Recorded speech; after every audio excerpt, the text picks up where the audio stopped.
Bonjour, aujourd'hui nous allons parler un peu de comment faire l'addition des nombres entiers négatifs et positifs.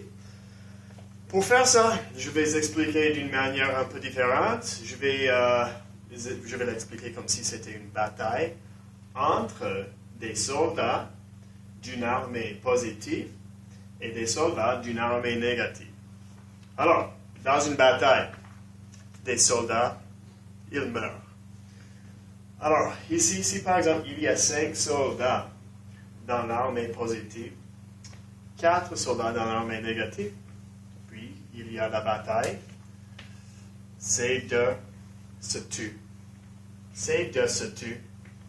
Ces deux se tuent aussi. Et ces deux se tuent. Qu'est-ce qui se passe? Il y a un soldat qui reste. Un soldat de l'armée positive.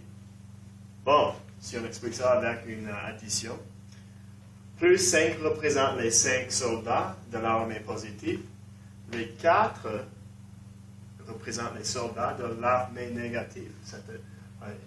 Vous voyez la signe. Alors, si on fait 5 plus négative 4, la bataille commence. Les premiers 4 pères se tuent. Il nous reste 1.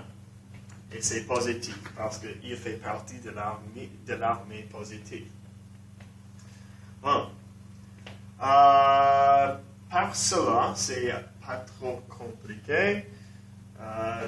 Tu peux mettre la signe, mais ce n'est pas vraiment nécessaire avec les choses qui sont positives.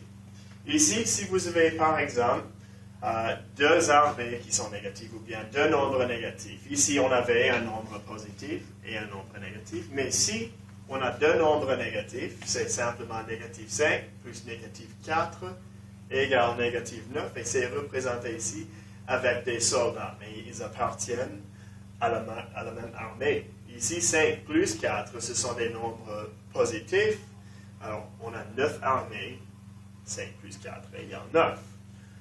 Ça, c'est plus simple. Mais quand tu as un nombre positif et un nombre négatif, vous pouvez penser à ça comme si c'était une bataille entre 2 forces opposantes.